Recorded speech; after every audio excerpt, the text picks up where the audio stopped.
Değerli seyirciler, Yeni Yorum programıyla tekrar karşınızdayız. Bugünkü konuğumuz Halkların Demokratik Partisi Milletvekili Sayın Ömer Faruk Gergerlioğlu olacak. Hoş geldiniz Sayın Gergerlioğlu. Hoş bulduk efendim.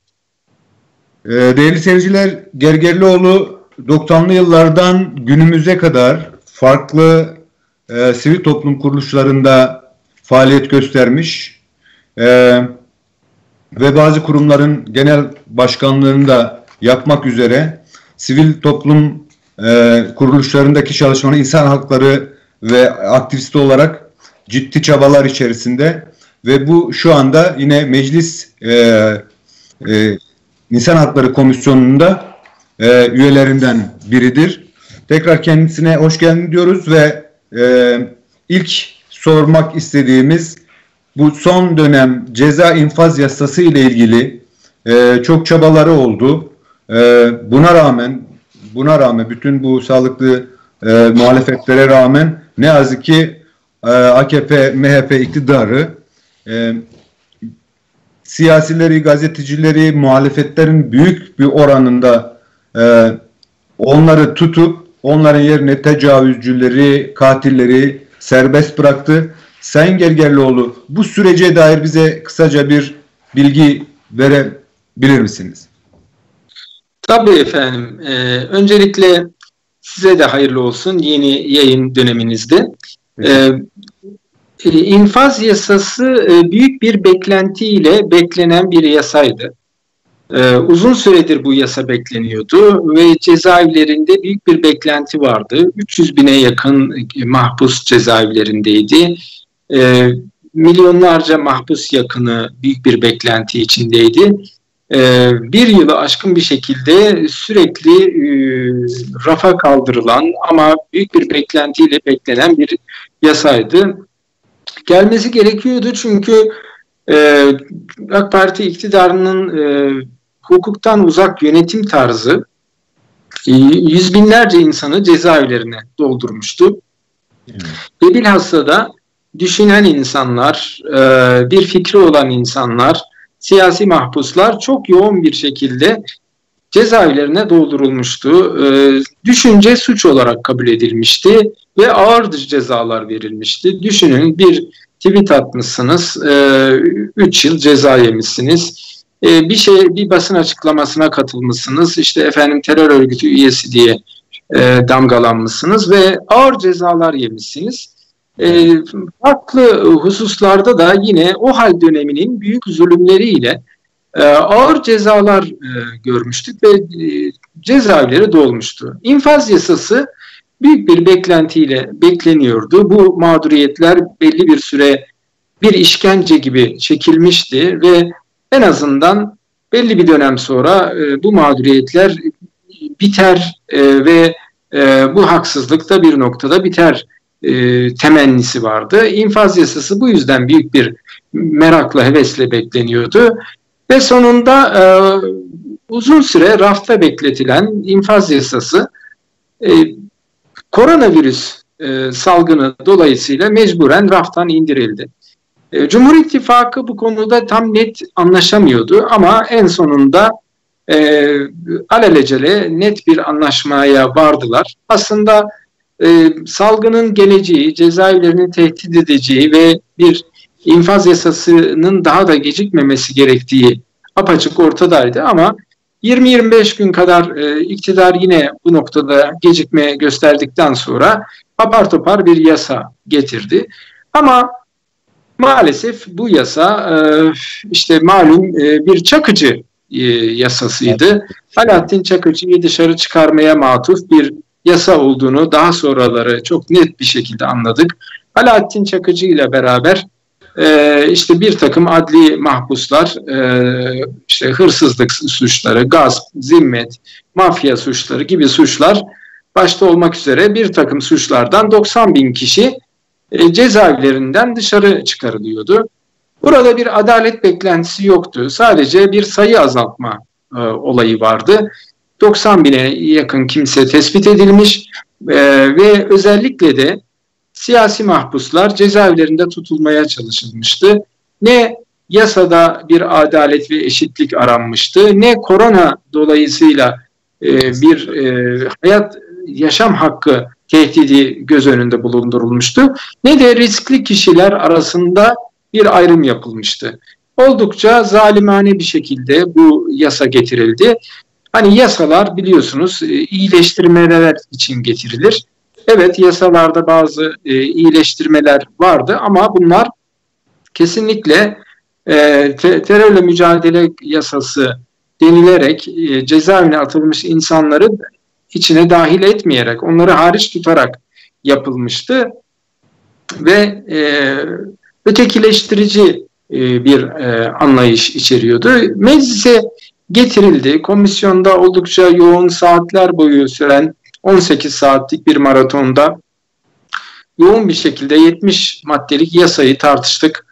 Biz parti olarak bu konuda önemli bir mücadele gösterdik komisyonda. HDP birçok vekiliyle 2 tane aslında komisyon üyemiz vardır ama biz 9 vekilimizle oradaydık ve her madde üzerinde yoğun bir şekilde söz aldık, konuştuk, sürekli müdahil olduk ve adalet yönünde değişimi arzuladık.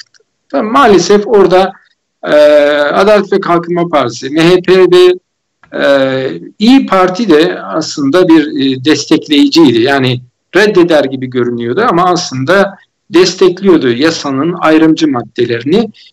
Maalesef bu oylarla yasa komisyondan geçti ve daha sonra genel kurulda 7 gün boyunca oldukça tartışmalı bir süreç içinde yasayı tartıştık ve maalesef kabul edildi. Tabii sonuçta biz önemli bir direniş sergiledik ama sonuçta Cumhur İttifakı'nın oy sayısına bakıyordu bu iş ve yasa kabul edildi ama şu anda yasa yürürlüğe girdi ama hukuka ve vicdana uymayan bir yasa bu. Şu anda CHP Anayasa Mahkemesi'ne götürdü şekil açısından. Umarız ki daha sonra esas açısından da Anayasa Mahkemesi'ne götürsün. Anayasa Mahkemesi'nde şu anda inceleme devam ediyor. Biz umut ediyoruz ki Anayasa Mahkemesi bu yasayı iptal etsin. Çünkü anayasaya aykırı bir yasa. Bir özel af statüsünde getirildi. Aslında 360 oyla bu yasanın kabul edilmesi gerekiyordu. Çünkü bir af yasasıydı. Resmen cezaevinden insan seçen bir yasaydı. Yani ben şunları çıkaracağım, geri kalan işte ne olursa olsun, ölüme mahkum olsun, hastalıkla baş başa kalsın, umurumuzda değil şeklindeki bir yasa aslında bir takım insanlara özgü bir af yasasıydı. Bu açıdan iptal edilmesi gerekir. Yine yani kısacası iktidarın Covid-19'u aslında bir lütuf gibi görüp yine kendi o diktatöryal yapısını pekiştirebilecek bir konuma soktu ne yazık ki bunu da. Hocam bununla irtibatlı olarak bırakılanların çoğunun açık cezaevlerinden olduğunu, önemli bir nokta açık cezaevindekilerin önemi de diğer cezaevlerine genellikle gıda teminini yapan yerler olduğunu ve buna bağlı olarak da şu an cezaevlerindeki ciddi sıkıntılar yaşandığını, buna ilişkin kısaca neler diyeceksin? Şimdi bu tabii bu iktidarın işi gücü alelacele işler yapmaktır. Her zaman ki karakteri budur. Alelacele sonu belli olmayan işler yaparlar. İnfaz yasasında da böyle oldu. Yasa çıktı ve açık cezaevindeki mahpusların dışarı çıkması gerekiyordu. Alelacele o mahpuslar dışarı çıktı. Kapalı cezaevinden açık cezaevine çıkışına 1 yıl kalan mahpuslar açık cezaevine geçmeye başladı. Onlara da bir kolaylık tanındı ve açık cezaevine geçebildiler. Ve bu arada tabii açık cezaevinde normalde yemek yapılır, iaşe temini yapılır, iş yurtlarında insanlar çalışır. Bu hizmetler yapıldığı için kapalı cezaevlerinin ihtiyacını karşılar. Açık cezaevleri aniden boşaldığı için ve kapalıdan açığa geçen mahpuslar daha bu konuları pek bilmediği için, işte yemek yapmak, iş üretmek gibi konuları bilmediği için büyük bir boşluk oluştu. Uzun bir süre halen de devam ediyor. Yemekler az ve kalitesiz oldu. Bu büyük bir sorun oluşturdu. Birçok cezaevinde bu sorunu takip ettik. Yemekler oldukça kötü ve kalitesizdi. Halen de böyle. Şu anda Ramazan başlamış durumda. İnsanlara iftarda, sahurda çok az yemek verdikleri yönünde çok şikayetler geliyor. Olacak bir iş değil yani. Gerçekten cezaevine düşmüşsünüz. Başka çareniz yok. Yemekler az ve kötü geliyor. Kantinden bir şeyler alayım diyorsunuz. Kantin kapalı koronavirüs dolayısıyla. Ve gerçekten zor durumda kalıyorsunuz ki bu durum tabii ki immün sistemi düşüren bir haldir. Bağışıklık sistemi düşerse koronavirüse yakalanma ihtimali artar. Bir kısır döngü şeklinde maalesef devam ediyor. Türkiye cezaevlerinde şu anda bu konuda bir skandal yaşanıyor. Teşekkürler. Evet. Hocam buna bağlı olarak bu Covid meselesiyle ilgili Silivri'de son dönemde belirli çıkışlar var. Çünkü gerek oradaki mahkum yakınları gerekse de onların avukatları yoluyla bazı açıklamalar yapılıyor.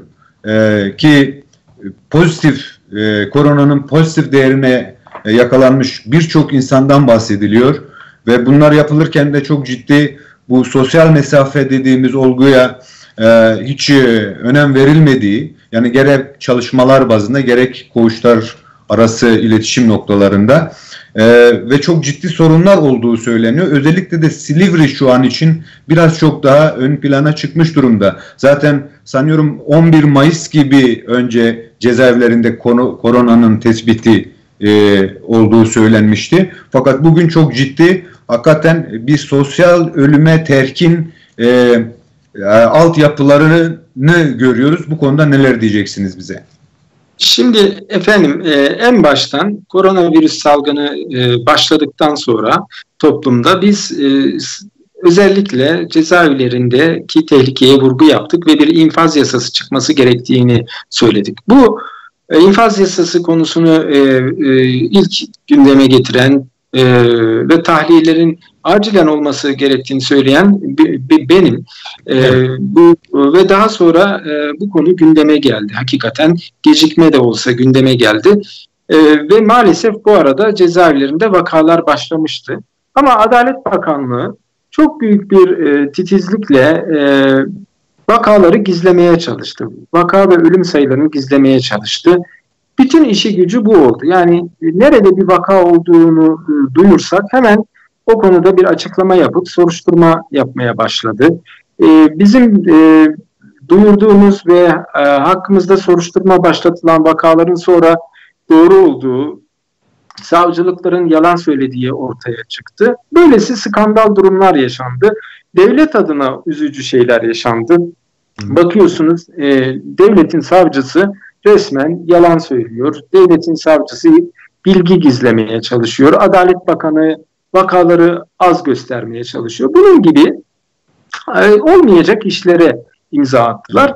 Ve en sonunda birçok cezaevinde vaka olduğu ortaya çıktı ve seyrek bir şekilde bir iki kez bu konuda bakan açıklama yaptı. Ama bu açıklamalarda eksik sayılar söyledi. En son olarak da Silivri cezaevinde bir iki haftadır yükselen bir koronavirüs enfeksiyonu var.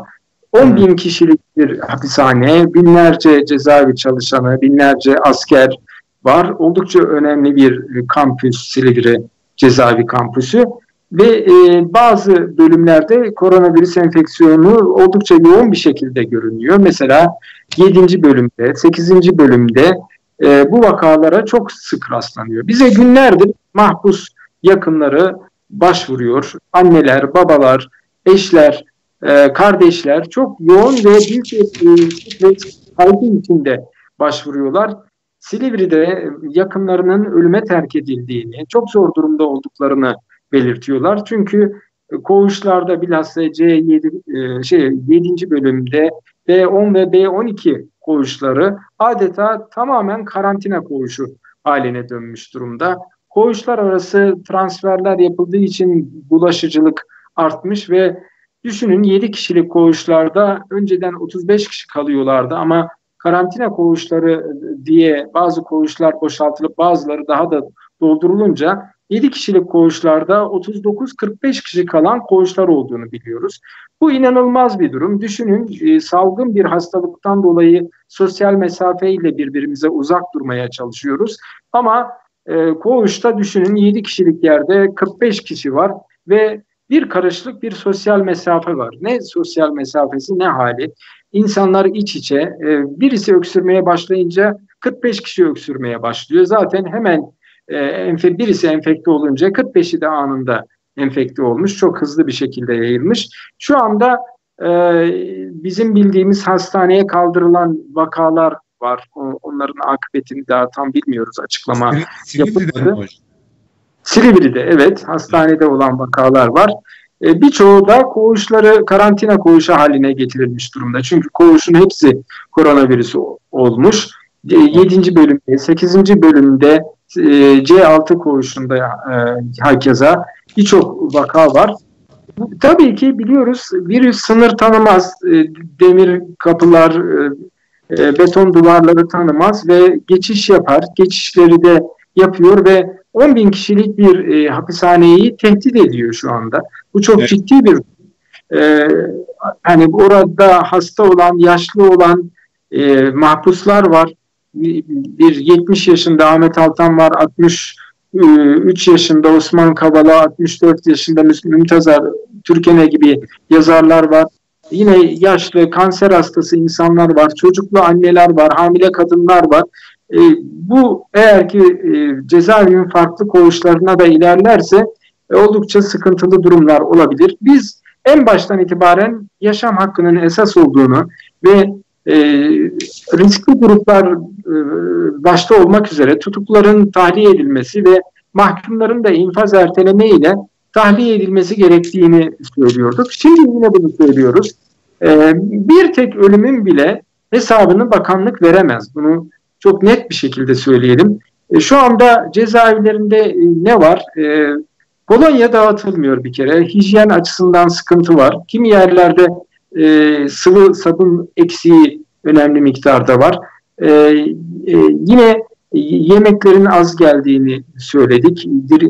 İmmün sistemle ilgili sıkıntılar var. Maske ve eldiven doğru dürüst verilmiyor. Ve infaz koruma memurlarıyla ister istemez sık sık temaslar oluyor. İnfaz koruma memurları yurtlarda kalıyor. 14 günlük karantinada kalıyor. Zaten mahpuslara açık ve kapalı görüşler 2 aydır yasak. Bu noktada büyük bir sıkıntı yaşanıyor. Mahpus ve mahpus yakınları birbirlerini ancak telefonda zor bela duyabiliyorlar. Bütün bunlara rağmen cezaevlerinde salgın yayılıyor, artarak yayılıyor. Birçok cezaevinden biz vaka ve ölüm haberleri verdik. Bazı yerlerde de test yapılmıyor. Hani bu çok önemli. Test sayılarında eksiklik var. Hani dolayısıyla da vaka sayısını tespit etme olanağımız kalmıyor. Testler yapılmadığı zaman.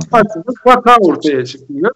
Yeah. Bu gibi sıkıntılarla şu anda devam ediyor. Cezaevlerinde yalnız büyük bir stres var. Yani mahpus yakınları mahpusları aradığı zaman biz burada ölüme terk edildik ve bağlı muamelesi görüyoruz.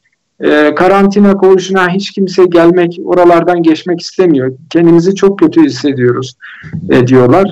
Mahpus yakınları da diken üstünde. Gerçekten bizi arayan çok kişi oluyor. Çok üzücü şeyler duyuyoruz. İnsanlar gerçekten büyük bir stres içinde. Çünkü zaten kötü olan sağlık sevk sisteminin koronavirüs enfeksiyonu sırasında daha da kötüleşeceğini ve yakınlarının hayatını kaybedeceği endişesini taşıyorlar.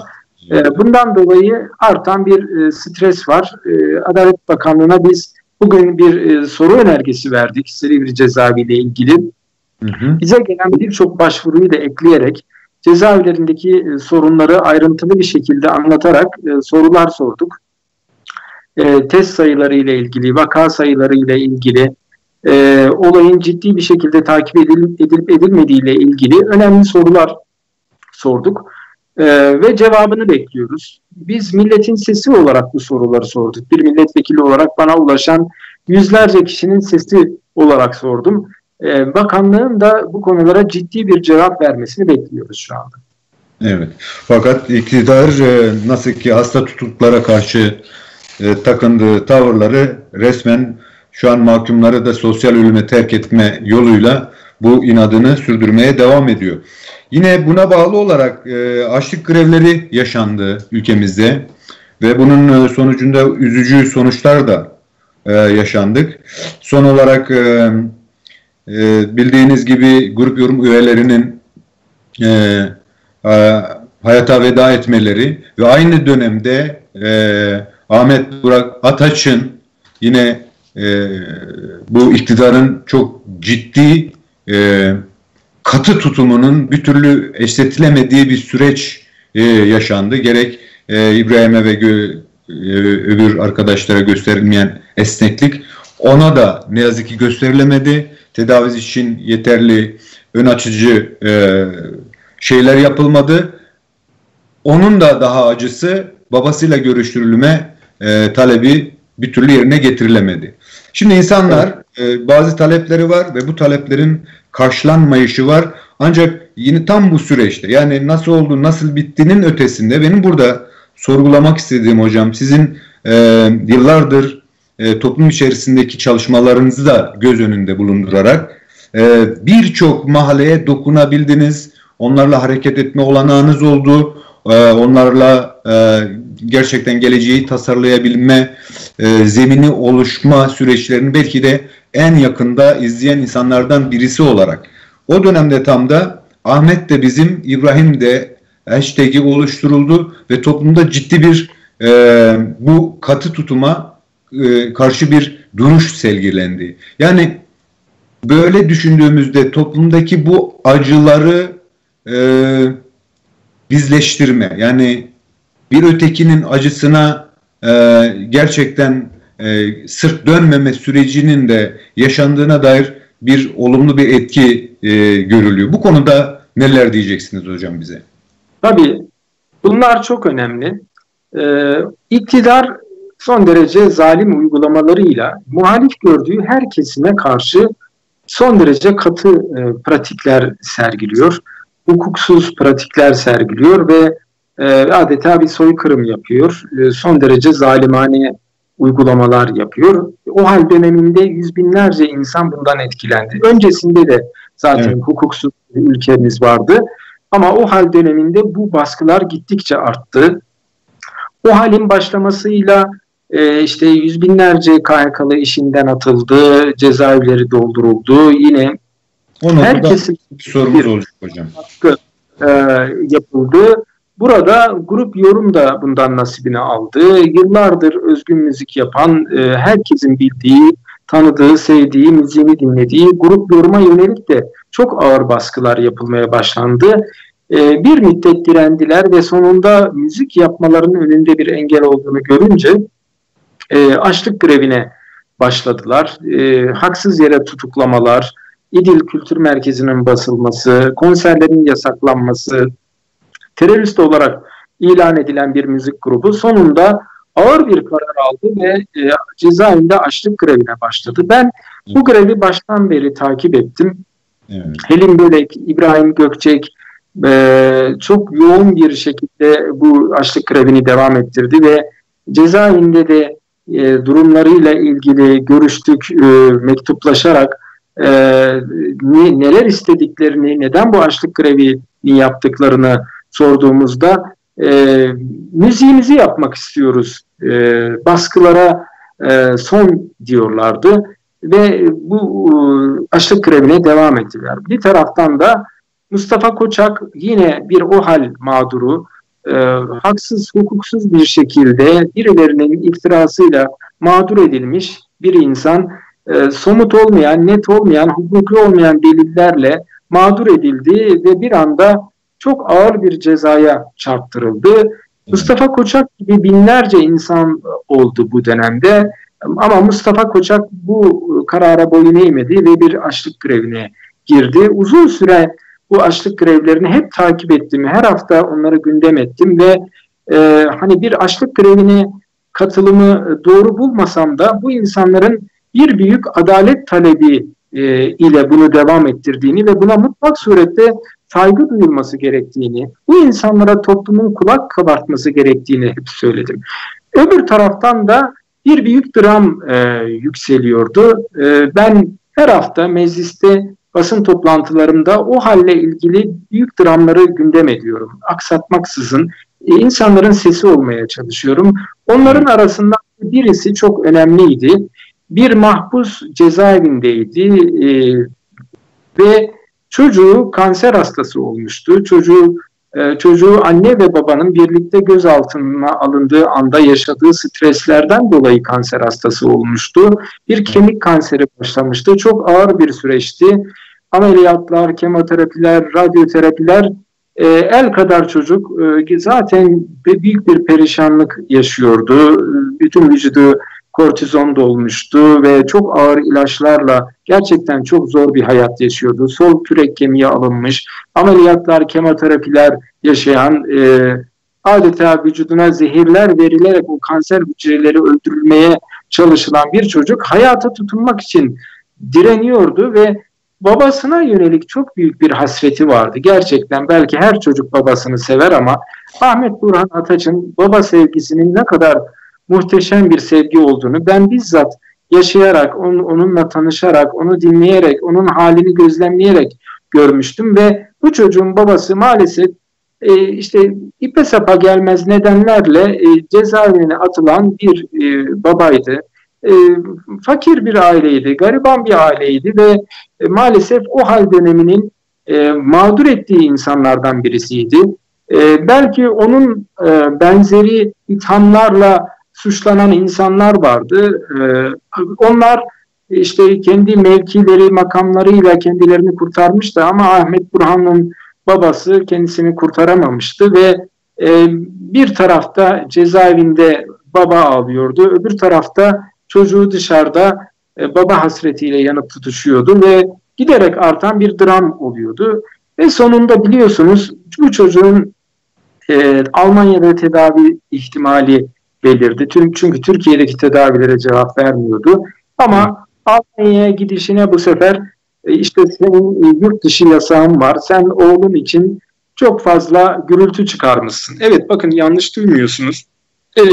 Ahmet işte yurt dışına annesiyle gitsin. Ahmet'in babası tahliye edilsin Yargıtay kararına kadar gibi kampanyalar yapmaktan dolayı annesi suçlanmıştı. Yani düşünün neden dolayı suçlanıyor? Çünkü çocuğunun başında babası olması için, çocuğunun Almanya'ya gitmesi için sosyal medya kampanyası düzenlediği için kadına ikinci bir yurt dışı yasağı konulmuştu. Bakın bir değil iki kez yurt dışı yasağı konulmuş. Ne yapmış bu kadıncağız? Yani katliam mı yapmış? 50 kişiyi mi öldürmüş? Ne yapmış? Yavrusu için bir faaliyet yapıyor. Bir gayret içine girmiş.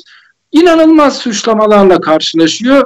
Bütün bunları çok zor bela aşabildi. Sosyal medyada büyük destek verdi. Her geçen gün Ahmet'in dramı büyüdü gerçekten. İnsanlar kulak kabarttı ve bu vicdan sızlatan duruma duyarsız kalmadı. İnsanlar da destek oldu. Sosyal medyanın büyük baskısıyla ancak sonunda çok gecikmeli olarak yurt dışına gidebildi bu çocuk ama artık her şey için geçti. Ahmet için geç kalınmıştı ve maalesef Almanya'da tedavisi yapılamayıp evine ölümü beklemeye gönderildi ve kısa bir müddet sonra Ahmet hayatını kaybetti. İşte burada önemli bir şey oldu efendim. Biz son günlerini izledik bu insanların. Bakın Ramazan ayın başında Mustafa Koçak vefat etmişti. Ondan kısa bir süre önce Helin Bölek vefat etmişti ve İbrahim Gökçek ölmesin diye çok uğraş veriyorduk. Gerçekten hani iktidar bir adım atsın da İbrahim Gökçek ölmesin. Yani bir şekilde İbrahim dursun, bir şekilde ölmesin İbrahim mücadelesi veriyorduk. Bir taraftan da Ahmet Burhan kötüleşiyordu. belki iki farklı kesimden gelen iki insan, birisi yetişkin bir müzisyen, öbürsü 9 yaşında bir garip ailenin çocuğu, kanserle boğuşan bir çocuk. İkisi de artık yatağa düşmüştü. İkisi de bitkin durumdaydı ve ikisini de toplum izliyordu. İbrahim kendi kararıyla açlığa razı olmuştu, açlık grevine yatmıştı ve adalet, adalet, adalet deyip duruyordu. Kendisinden önce ölen iki insan vardı. İktidarın adım atması gerekiyordu ama iktidar acımasız bir şekilde tek bir adım bile atmadı. İbrahim yatağında bir takım isteklerinde geri adım bile attı. Yeter ki dedi bir adım atılsın. Ben de ölmek istemiyorum, yaşamak istiyorum ama adaleti talep ediyorum diyordu. Çok dramatikti bu sözleri. Öbür taraftan Ahmet Burhan Ataç ise ben babamı istiyorum, ben yaşamak istiyorum diyordu. Her kim ona dokunduğu anda baba diyordu, yaşamak istiyorum, ben ölmek istemiyorum diyen de bir çocuk vardı ve ikisi de artık yatalak hale gelmişti. Ellerini kaldıracak halleri yoktu ve toplum ikisine de baktı. İşte bir kesimden gelmiş, öbür kesimden gelmiş ayrımı yapmadan iki mazlum insanı gördü toplum. Gerçekten büyük bir vicdan uyanışı oldu ve her farklı kesim İbrahim Gökçek'in bu durumuna kulak kesildi. Ahmet Burhan Ataç'ın bu haline kulak kesildi ve ayrım yapmaksızın herkes bu ikisini de sahiplendi. Aynı gün vefat ettiler. Ne kadar da manidardır. İki farklı kesimden belki birisi bilinçli olarak ölüme doğru yürüyen, sırf adalet duygusuyla bunu yapan, öbürsü uğradığı adaletsizlikler sonucunda tedavi edilemeyip yatağa düşen bir çocuk.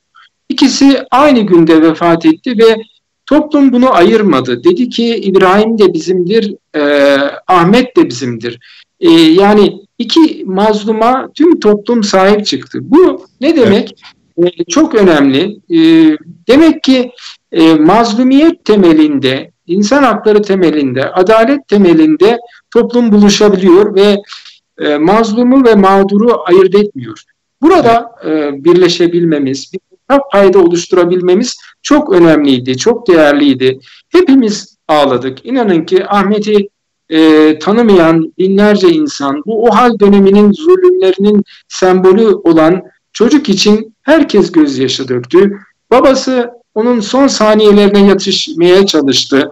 Genel yoğun bakımda doktorlar bile ya biz biraz yaşatalım, yeter ki cezaevinden babası gelsin, bu çocuğu görsün dediler. Hiç tanımadıkları bir hasta için çok yoğun bir gayret sarf ettiler. Madem cezaevindeymiş, hani tüm gayretimizi sarf edelim, biraz daha yaşasın da cezaevinden baba gelsin, çocuğunun son anlarını görsün. Ama katı, ruhsuz, beton gibi bir devlet anlayışıyla karşı karşıyalardı. Efendim izin veremeyiz, sabah olsun öyle göndeririz, şu bu diyen bir anlayış vardı. Hani çocuk direniyor, çırpınıyor, doktorlar çırpınıyor, onun yaşaması için büyük bir gayret sarf ediyor ama bakıyorsunuz ki karşılarında duygusuz, beton gibi bir devlet anlayışı var ve umurlarında değil. Maalesef Ahmet artık sonunda direnemiyor, 3 kez kalbi duruyor ve sonunda hayata veda ediyordu.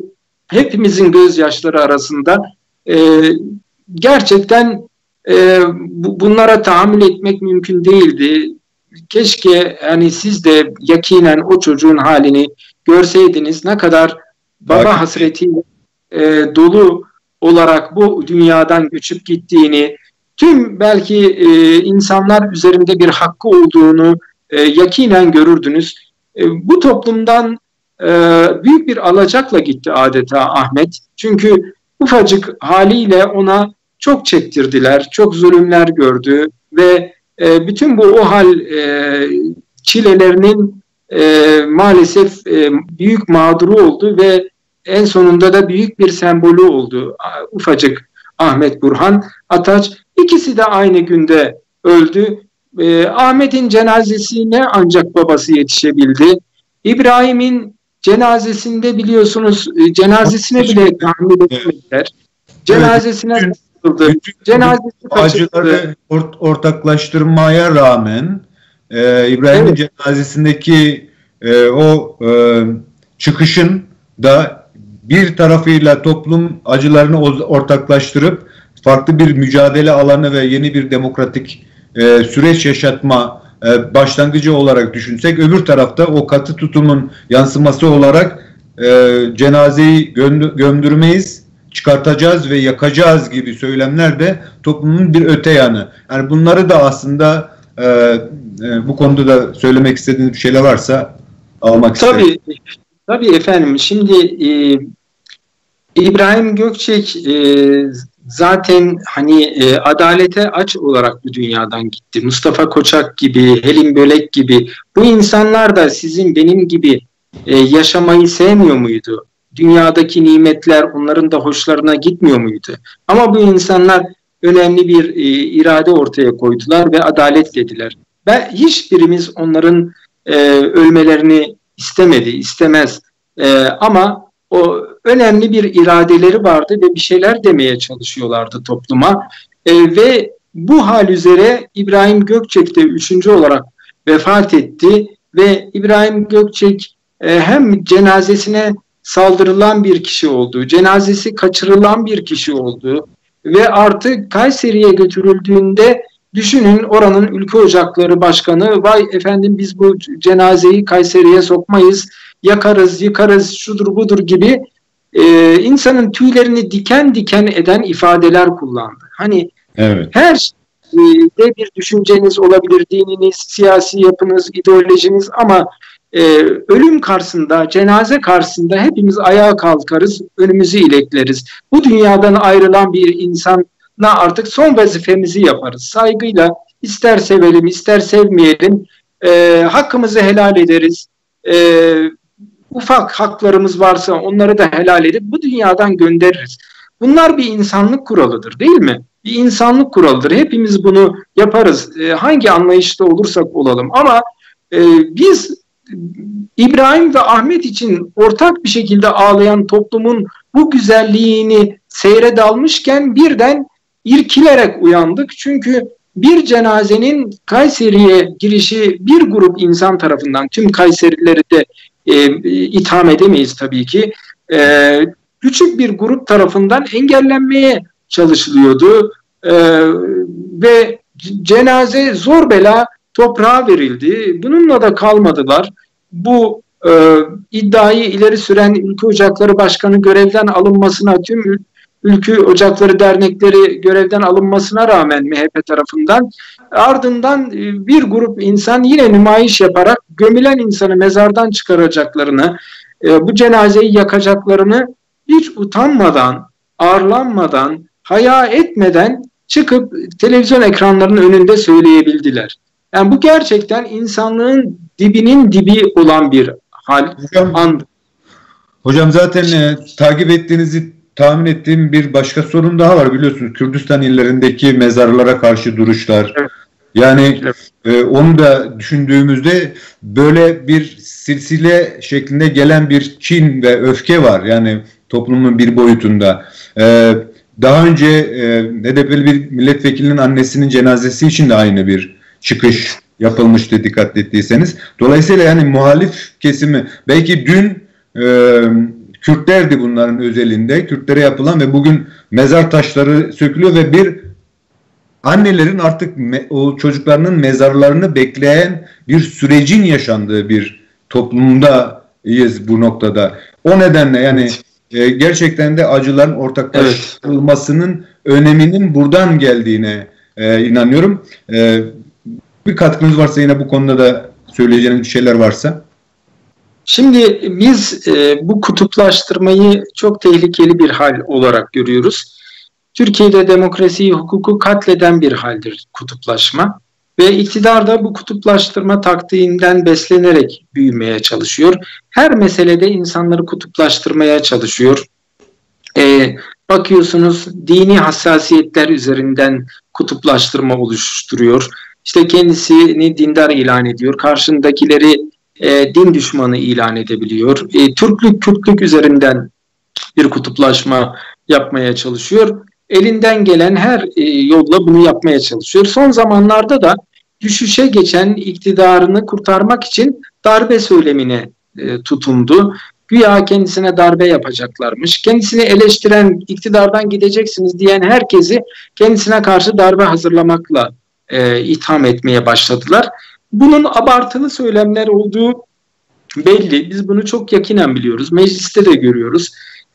Hani bir başörtüsü üzerinden abartılı cümleler veyahut da işte etnik meseleler üzerinden abartılı cümleler, iktidarı üzerinden abartılı cümlelerle sanki tüm muhalifler toplanmış kendisine darbe yapmak için hazırlıkla meşguller. Aslında muhalefetin demokrat kesiminin en başta darbeye karşı insanlar olduğunu bilmiyor. Bilse bile böyle bir kurgu oluşturmaya çalışıyor. Bu kutuplaştırmadan beslenmeye çalışıyor.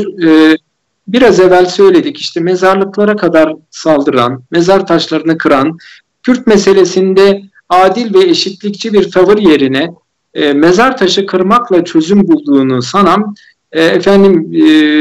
şehirlerdeki tabelalardaki Kürtçe kelimeleri kaldırmayı marifet sanan kayyımlarla uğraşıyoruz. Halktan bu kadar uzak, toplumdan bu kadar uzak, bu milletin değerlerinden bu kadar uzak bir iktidar yapısının dayatmalarıyla uğraşıyoruz ve bu iktidar kendi dayatmalarıyla toplumda uçurumlar, kutuplar oluşturmaya çalışıyor.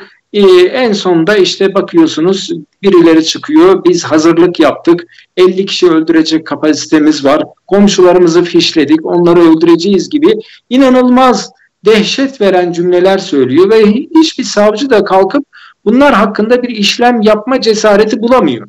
Biz barış istiyoruz desek, işte Kürt meselesinde adil, barışçıl bir yoldan başka bir yol yoktur desek, anında hakkımızda soruşturmalar başlatılıyor, cezalara çarptırılıyoruz ama başka biri kalkıyor, katliam yapacağım diyor, keseceğim, biçeceğim, affedersiniz, muhaliflerimin karılarına, kızlarına, çocuklarına göz diktim diyor. Bunları alenen söylüyor. Bakıyorsunuz halen bir koruma altındalar. Bunlar gerçekten korkunç hadiseler. Bu toplum bunu hak etmiyor. Eğer ki herkes bu hale uyacak olursa, bu çılgınlığa uyacak olursa bu ülkenin bir Irak, bir Suriye'den farkı kalmayacak, bir cehennemden farkı kalmayacak. Biz hepimiz bu iktidardan düşen anlayışın oyunlarına kapılmamayı başaracağız ve bu kutuplaştırma zihniyetini yeneceğiz ve bu katliam söylemlerini, savaş danslarını, tamtamlarını bitireceğiz ve barışta, adalette, hakta, hukukta ortak paydalar oluşturacağız inşallah. Teşekkürler hocam.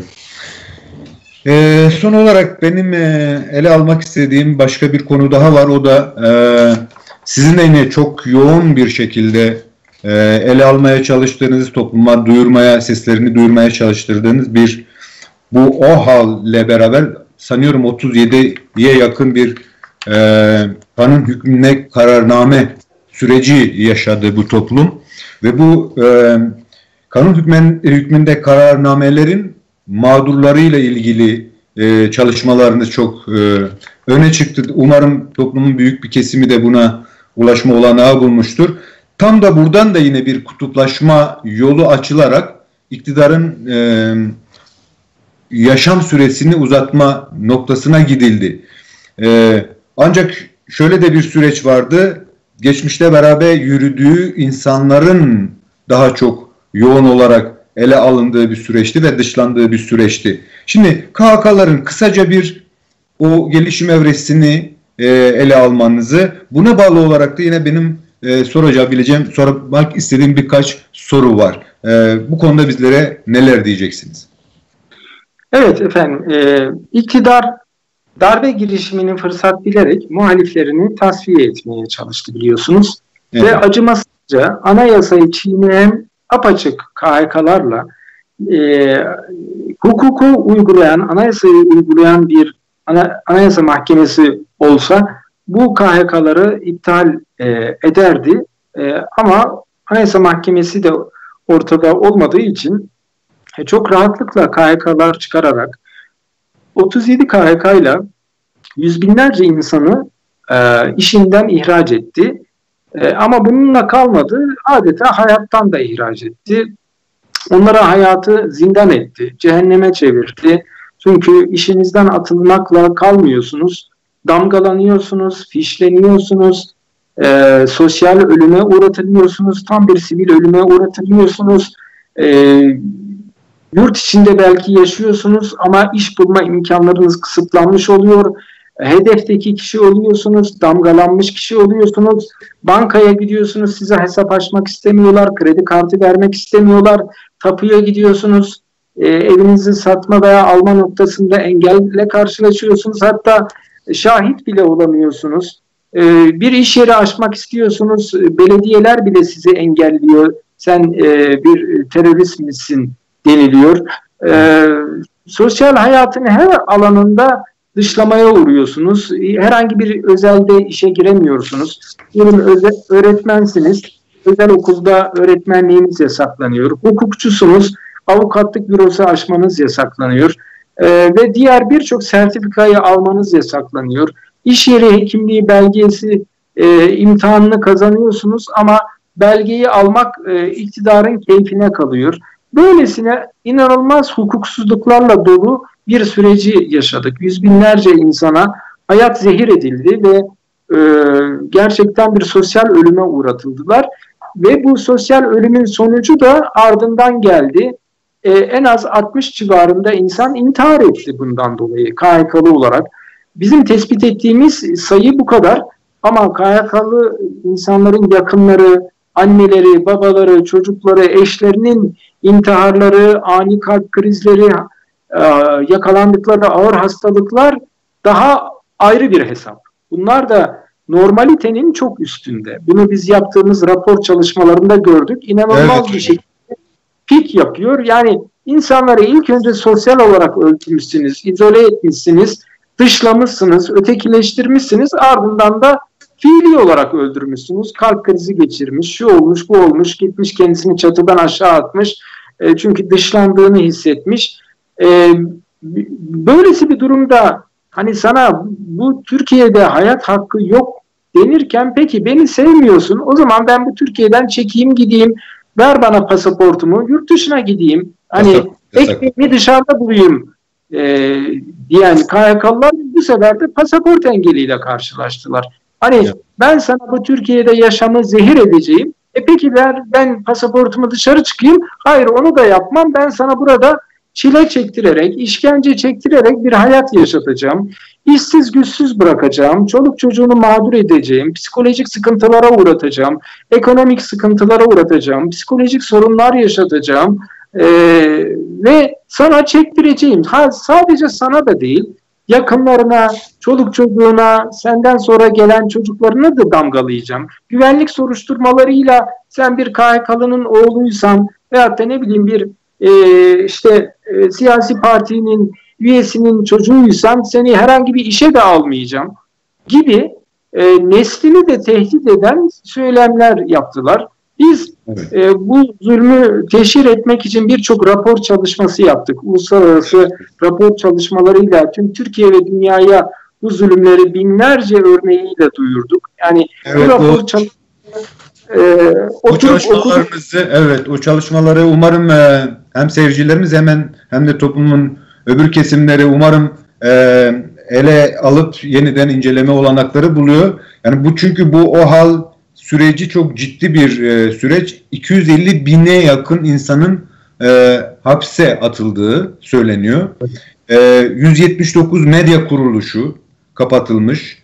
53 gazete mesela, 37 radyo, 34 televizyon, 29 yayın evi, 20 dergi, 6 haber ajansı ve buna bağlı birçok mağduriyetler yaratılmış ve sizin de sanıyorum sözcülüğünü yaptığınız Mağdurlar İçin Adalet topluluğunun bir raporu var. Adalet, evet, Ocak 2019'da yayınlanmış bu. Burada şimdi bu anlatımlarınızın yanında KHK dediğimiz zaman böyle kim ki ya bunlar gibi belki farklı bir algıla da yaratılmış. Yani 3 harfe sığdırılmış bir durum değil aslında o raporu incelediğimizde. Çünkü dikkatimi çeken bazı yönleri var o raporun. Örneğin çok güzel tablo verileri var o raporda. Yani bu KHK'lıların siyasi yönleri, bunların inanç yönleri, bunların eğitim durumları çok ciddi, güzel bir çalışma ortaya çıkarılmış orada. Burada da gördüğüm kadarıyla bu rapor incelediğimde toplumun çok ciddi bir beşeri birikiminin de çok bu katı kutuplaştırıcı yönle beraber yerle bir edildiğine dair bir şey görüyorum. Evet.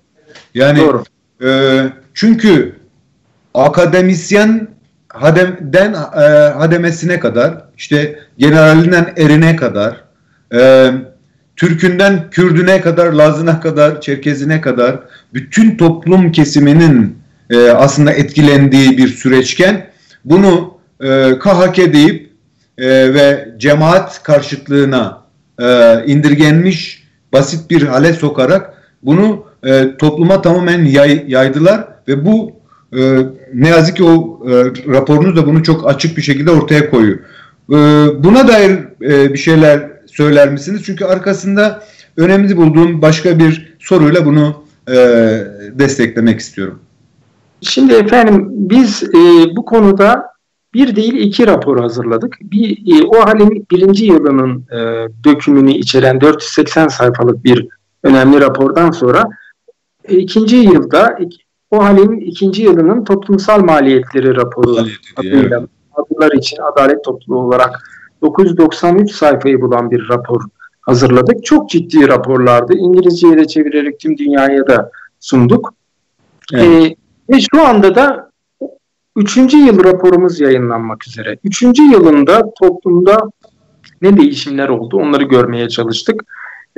Biz aslında bu raporları hazırladığımız zaman çok önemli sosyolojik gerçekleri gördük. Evet. En başta bir iktidar nasıl böyle büyük bir bilgi birikimini, insan birikimini nasıl imha eder, adeta ayağına sıkar ve daha doğrusu beynine nasıl sıkar onu gördük. Yüz binlerce yetişmiş insan ve yaptığımız araştırmada en az %98,7'si üniversite veyahut da daha yüksek ihtisaslar mezunu olan bir insan grubuyla karşılaştık. Yani evet. Memleketin adeta kaymak tabakası bir büyük katliamdan geçirilmiş ve imha edilmiş. Bu hem o insanlara bir kötülük hem de ülkeye bir kötülük. Yani bu ülkenin ekonomisine, bilimine, sosyolojisine, eğitimine çok olumsuz bir şekilde yansımış. Bunu 2. yılda daha net bir şekilde gördük. Hani sadece bu insanlar mağdur olmamış, ülke de artık mağdur olmaya başlamış ve o halin etkileri sadece mağdur ettiği bireylere değil, tüm topluma yansımaya başlamış. Bu çok önemliydi. Biz bu çalışmalar ki tamamen bilimsel standartlarla oluşturuldu bunlar. Çok önemli veriler ortaya çıktı. Düşünün mağdur ettiğiniz bir kesimin %95'i ekonomik sorunlar yaşıyor. %86 sorunlar yaşıyor. Adeta elinize almışsınız bir makineli tüfek, şu anda birilerinin hayal ettiğini manevi planda yapmışsınız. İnsanları imha etmişsiniz. Adeta kurşun yağmuruna tutmuşsunuz. Bu aslında hem o insanlara bir kötülük hem de topluma yönelik büyük bir kötülük oldu. Bu acılar, bu mağduriyetleri giderelim diye bir takım komisyonlar çıkarıldı. Bu komisyonlar da iktidarın denetiminde olan, adalet dağıtmayan, zulmü katmerleştiren komisyonlardı. Düşünün 2017 yılında 6 ay aradan sonra bir komisyon çıktı. 6 ay insanlar herhangi bir mahkemeye gidemedi. 6 ay sonra tamam sizin işinize bir iktidar denetimindeki komisyon bakacak denildi ki bu insanlar mahkemeye ulaşamamışlardı. 2017'de bu komisyon kuruldu. 2018, 2019, 2020 bakın aradan yıllar geçmiş hala daha binlerce insanın sonucu açıklanmış değil. Olumsuzsa bu insanlar belki bir 10-15 yıl mahkemelerde Anayasa Mahkemesi, Danıştay, bölge idareler, en sonunda ahim olmak üzere yıllarca mahkemelerde sürünecekler ve perişan edilecekler. Bu arada diyelim ki karı koca bir işte çalışırken aniden bir işten atılmışsınız. Hani öncesinde belli bir hayat standardınız varken aniden işsiz güçsüz kalmışsınız. Bir de cezaevine atılmışsınız. Çoluk çocuğunuz ortada kalmış. Yani adeta damdan aşağı atılmışsınız. Yani o kadar uçurumdan aşağı atılmışsınız. O kadar büyük bir hayat seviyesi farkı bir anda yaşıyorsunuz ki ve bu KHK'larla gerçekten sadece bir kısım insan değil, toplumun kalbi adeta katledildi, vuruldu. Büyük bir eksiklik yaşatıldı. Biz bunu 3. yıl raporumuzda da kısa bir süre sonra daha ayrıntılı bir şekilde açıklayacağız. Büyük dramlar oldu. Biraz evvel bahsettiğim Ahmet Ataç'ın dramı da bu zalimce uygulamalardan kaynaklanan bir ölümdü maalesef. Bir örnekti sadece. Hocam burada yine rapordan hareketle gördüğümüz kadarıyla KHK program platformları oluşmuş. Birçok ilin kendine özel platformları var ve bir TV'leri açıldı. Sanıyorum o da kapatıldı. KHK TV kapatıldı sanıyorum. O programa baktım. YouTube kanalına yönelik bir müdahale oldu. Ama KHK TV şu anda faaliyetine devam ediyor. Böyle bir YouTube kanalına yönelik bir kapatılma olayı oldu. Çok güzel. Hocam buradan hareketle o rapora baktığımızda insanların bu KHK'li dediğimiz o geniş yelpazeye baktığımızda kendilerini tanımlama ile ilgili ciddi bazı veriler var. Örneğin siyasi düşünce olarak kendilerini %50'ye yakını muhafazakar diyor. %45'e yakını demokrat diyor. Ve bu şekilde farklı oranlarda hümanist, milliyetçi, sosyal demokrat ve siyasetle ilgilenmiyorum noktasına kadar bazı veriler var. Yine siyasi partilerinde bu olaydan sonra tercihleri devam etmiş mi etmemiş mi %60'a yakını etmediğini, yani tamamen değiştiğini, tercihlerini anlatmış. Yine bu raporlara göre bu KHK'de bu kırıma uğrayanların %27'sine yakınının kadın olduğunu görüyoruz. Ve yine bu kadınların kendilerini etnik olarak tanımladıkları bir alana dair bir veri var. %57,7'si Türk diyor. %13,6'sına yakını Kürt diyor. Kürt Zaza diyor. Ve Arap, diğerlerine kadar sizi duyamıyorum ama toplumsal bir tabana da yayılmışlığı da görüyoruz aynı zamanda. Yani bu yıkım sadece yine eğitim durumlarına baktığınızda en büyük yüzdenin üniversite mezunu ve sonrası eğitimlere sahip olan insanlar olduğunu, yani çok ciddi bir potansiyelin göz göre göre toplumda farklılaştırılmış bir süreç yaşatıldığını görüyoruz.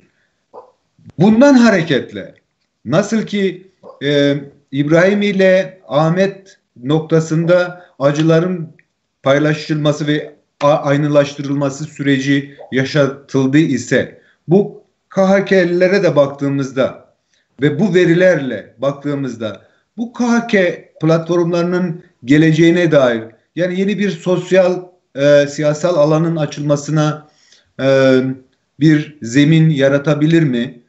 Bu konuda bizlere neler diyeceksin? Tabii. Şimdi efendim bir atasözümüz vardır, bilirsiniz. Bir musibet bin nasihattan evladır denir. Evlat. Şimdi bazen insanlara bazı konuları nasihatlarla, tavsiyelerle anlatmaya çalışırsınız. Anlamaz. Başına bir musibet geldiği anda her şeyi çok iyi bir şekilde anlar. KHK'lıların durumu da böyle oldu. Bir zalim, despotik yapının zulmüyle karşılaşan farklı yapılardaki KHK'lılar aslında o ana kadar olan ön yargıları, siyasi görüşlerinin çok anlamlı olmadığını, hak, adalet ve özgürlük şemsiyesi altında birbirlerine bakmaları gerektiğini anladılar, öğrendiler. Bu musibet kendilerine çok önemli şeyler öğretti. İnsan hakları kavramını öğretti, adalet arayışını öğretti, özgürlük talebini öğretti, demokrasiyi öğretti. Bu konuda çok önemli merhaleler kat ettiler. Ve bunun sonucunda şu anda KHK'lılar pasif, sinik, ezik bir durumda değil. Evet, ellerinden işleri alınmış belki ama adalet arayışını hiç kimse engelleyemiyor ve farklı gruptan insanlarla bir araya gelerek KHK platformları oluşturdular. Bu çok önemliydi. Ben çok değerli buluyorum. Bu arayış farklı kesimleri bir araya getirdi. Biraz evvel dediğimiz gibi İbrahim de bizim, Ahmet de bizim diyen anlayış gibi KHK platformları her kesimden insanı aynı şemsiye altına toplayan platformlar oldu. Adı üstünde platform, yani senin dinin, mezhebin, inancın veya inançsızlığın, farklı etnik bir gruptan olup olmaman beni ilgilendirmiyor. Senin mağdur olman, hakkı, hukuku, adaleti araman beni ilgilendiriyor diyerek bu şemsiye altında mağdurlar toplandı ve birbirlerini daha iyi tanımaya başladılar. Bu aslında sanılandan çok daha güzel çarpan etkiler oluşturdu ve KHK platformlarında insan hakları, hak, adalet, hukuk anlamında çok önemli merhaleler kat edildi. Bu yüzden ben şimdi KHK platformlarını Türkiye'nin yarınının çok önemli insan hakları hareketleri olarak görüyorum.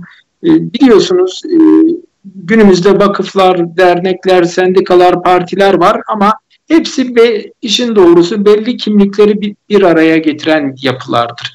Hani insan hakları örgütleri bile işte sağdan soldan farklı insan hakları örgütleri olabilir. Herkes belli bir siyasi grup, belli bir etnisiteyse işte falanca gruba, falanca derneğe kendini daha yakın hissetmiştir. Ama KHK platformları öyle değil. Türk'ü, Kürd'ü, Alevisi, Sünnisi, inançlısı, inansızı, sağcısı, solcusu bu platformlar altında bir araya gelebildi ve insan hakları dedi. İşte bu çok önemliydi. Bizim toplumumuzun yarınlarını aydınlatacak ışık, tünelin ucundaki ışık da buydu işin doğrusu. O yüzden ben yarınlarda KHK platformuyla başlayan, yani bir musibetin başlattığı ama bin nasihattan daha çok şey öğreten bu platform hareketlerinin Türkiye'nin yarınlarına önemli bir damga vuracağını düşünüyorum. Her geçen gün kendini geliştiren, yenileyen ve toplum hem kendisine hem topluma çok şeyler katan bir çalışma şu anda KHK platformları. Dikkatle takip edilmesi gerektiğini düşünüyorum. Örnek bir çalışma sergileniyor. Çünkü bu toplumun ilacı olan şeyi söylemeye çalışıyor. Yani bu toplumda hiç kimse Türkçülük, Kürtçülük, dincilik, dinsizcilik, Alevicilik, Sünnicilik yaparak değil, farklılıklarımızı zenginlik bilerek, birbirine el uzatarak ancak bu toplumda barışı, adaleti, hakkı, hukuku gerçekleştirebilecek.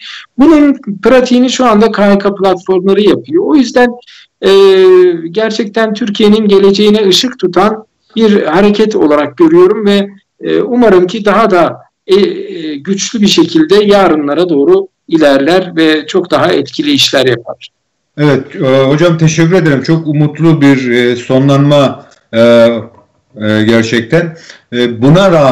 Buna rağmen iktidarın gerek KHK platformları çalışmalarına, gerek Kürt hareketinin çıkışlarını sürekli frenleme ve baskılama süreci devam ediyor. Bunun bile bu platformların gelecekte gerek Kürt muhalefetinin o siyasi boyutuyla ve Alevilerin ve bunların birlikleriyle gerçekten yeni bir demokratik olgunlaşma süreci yaşanabileceğine inanıyorum. Bu hükümetin baskıların dışında ayrıca son olarak sormak istediğim başka bir şey, uluslararası boyutuna baktığımızda bu KHK iç hukukun bitirilmesi süreciyle ancak AİHM'e veya Birleşmiş Milletler'e başvuru yapılabiliyor. Burada da bir sıkıntı yaşanıyor gördüğüm kadarıyla. Ona ilişkin çok kısa bir bilgi alabilir miyiz? Ondan sonra kapatmaya yöneleceğiz hocam. Tabii. Şimdi efendim maalesef iç hukuk yolları bittikten sonra AİHM'e gidiş yolu var. Aslında bunun böyle olmaması gerekiyordu. Türkiye'de o hal hukuksuzlukları başladığı anda bizim bu yola başvurabilmemiz lazımdı. Yani Türkiye'de Anayasa Mahkemesi'nin kararları 3,5 yıl öncesinde aslında Anayasa Mahkemesi'nin etkili bir iç hukuk yolu olmadığını çok net bir şekilde gösteriyordu. Bu ne demektir? Anayasa Mahkemesi etkili bir iç hukuk yolu değilse AİHM'e başvuru yapılabilir. Ama burada mağdurları geciktirmek için bir müddet 6-7 ay mahkemeye başvurmaları engellendi. Ondan sonra devlet denetimindeki bir OHAL komisyonu çıkarıldı ki tamamen kötü niyetliydi ve iş yaptırmamak için ve hatta eski kriterlerin aynısını tekrar etmek için siz ne kadar doğru kararlar alıp insanları ihraç etmişsiniz efendim demek için kurulmuş bir komisyondu. Aradan düşünün, bakın 4 yıl geçmiş, bir sürü intihar eden insan var, hastalık geçiren, mahvolan, hayatı perişan olan insan var ve bu insanlar etkili iç hukuk yolu olmadığı belli olan mekanizmaları aşarak AİHM'e başvuramadılar. Belki yıllar sonra AİHM'e sıra gelecek ve ağır tazminat davaları kazanacaklar. Türkiye iktidarları büyük tazminat cezaları ödemek zorunda kalacak. Ama belki o zaman ödenecek paralar bugünkü bu zulmü yapan zalim iktidarların cebinden çıkmayacak. Şimdi bu iktidarlar yaptıklarının yanlarına kar kalacağını düşünüyorlar ve isterse ileride AİHM bizi cezalandırsın, umurumuzda değil, biz gemimizi yürütelim diyorlar. Bu aslında bu ülkeye yönelik çok büyük bir kötülüktür. Çünkü yapılan işler A'dan Z'ye hukuksuzluktur. Yani %100 bir şekilde yarın öbür gün AİHM Türkiye'deki bu OHAL dönemi zulümlerini cezalandıracaktır. %100 diyorum. Buna çok eminim. Çünkü A'dan Z'ye büyük bir hukuksuzlukla yürütülmüştür. Tamamen keyfi bir şekilde yürütülen bir süreçtir ve bunun bedelini yarın tüm toplum ödeyecektir. Şu anda kendi çıkarı için tüm ülkeyi yakabilecek bir anlayışın ortaya çıkardığı sorunları yarın öbür gün maalesef tüm toplum ödeyecektir. Şu anda yapılması gereken uluslararası mekanizmaların açılmasıdır. Türkiye mahkemelerinin etkili bir iç hukuk yolu olmadığı, yani Anayasa Mahkemesi'nin biraz da etkili bir iç hukuk yolu olmadığının apaçık ortaya çıkması ve AİHM'e direkt başvuruların yapılabilmesidir. Bunlar olmadığı müddetçe Türkiye'de insanlar çok büyük bir mağduriyet maalesef yaşamaya devam edecektir. Teşekkür ederim hocam. Bu da gösteriyor ki KHK'lıların gerçekten şu an topluma o yayılmış o zeminin Avrupa'dan, Avrupa Birliği'nden veya Birleşmiş Milletler'den gelecek kararları beklemeksizin kendi altyapılarını oluşturup bu çıkışın sonucuna dair çalışmalarını da güçlendirmeleri gerektiğine dair yine farklı güzel bir umut aslında olarak ele alabiliriz. Sevgili seyirciler, bugünkü programımızın sonuna geldik. Sayın Gergerlioğlu, programımıza katkılarınızdan dolayı çok teşekkür ediyorum. Çalışmalarınızı yine dikkatle izlemeye devam edeceğiz. Çok sağ olun bize vakit ayırdığınız için. Estağfurullah, rica ederim efendim. Size iyi yayınlar diliyorum. Çok teşekkür ederiz tekrar. Sevgili seyirciler, bugünkü programımızı sonlandırıyoruz. Katılımlarınız için teşekkür ediyoruz. Yeni yorum programında buluşmak üzere. Hoşça kalın, sağlıkla kalın, dostlukta kalın.